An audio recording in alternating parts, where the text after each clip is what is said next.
म्हणजेच सिद्धप्पा सुरानावर यांच्याशी आपण आता बातचीत करूया. मामाला तुम्ही बघितलाय, हो. मामांचं दिसणं कसं होतं काय? बाळूमामाचं दिसणं म्हणजे तिनं एक काळा सोळा दिसायचा, एक गोऱ्याला दिसायचं, एक म्हातारपणी दिसायचं, एक तरण्यासारखं मिशा त्योच, फटका त्योच, तिचं तेज म्हणजे एक वेगळं दिसायचं आम्हाला तरी. तेज मध्ये तिनं एका दिवसात कमीत कमी 2 ते 3 वेळ सारखं असं तिनं दिसायचं. आणि 15 दिवसातनं एकदा अंघोळ करणार. खरं तिच्या नक्कीला सुद्धा गाण लागणार नाही, तिच्या कपडीला सुद्धा डाग पडणार नाही.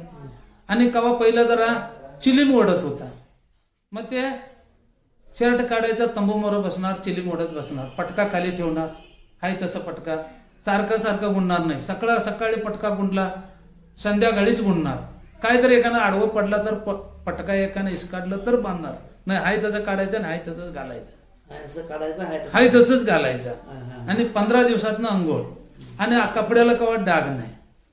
आणि कोण तर म्हणायचं, मामा आम्ही रोज अंघोळ करतो, रोज आम्ही कपडे बदलतो, दिवस संध्याकाळीपर्यंत आमचे कपडे घाण होत्या, आणि तुमची 15 दिवसातनं तुमचे कपडे का घाण होत नाही, अशी लोक विचारायचे. अरे रांडेच्यानं तुम्ही काय मला माझं अंघोळ घालता म्हणणार. गंगा नदीतनं पाटी 3ला माझं रोजचं अंघोळ आहे म्हणाल, मला अंघोळ घालणार आहेत म्हणाला. असं म्हणून तिनं साक्षात भगवंत होता, परमात्मा होता, ईश्वर होता, ते कुणाला कळू दिला नाही.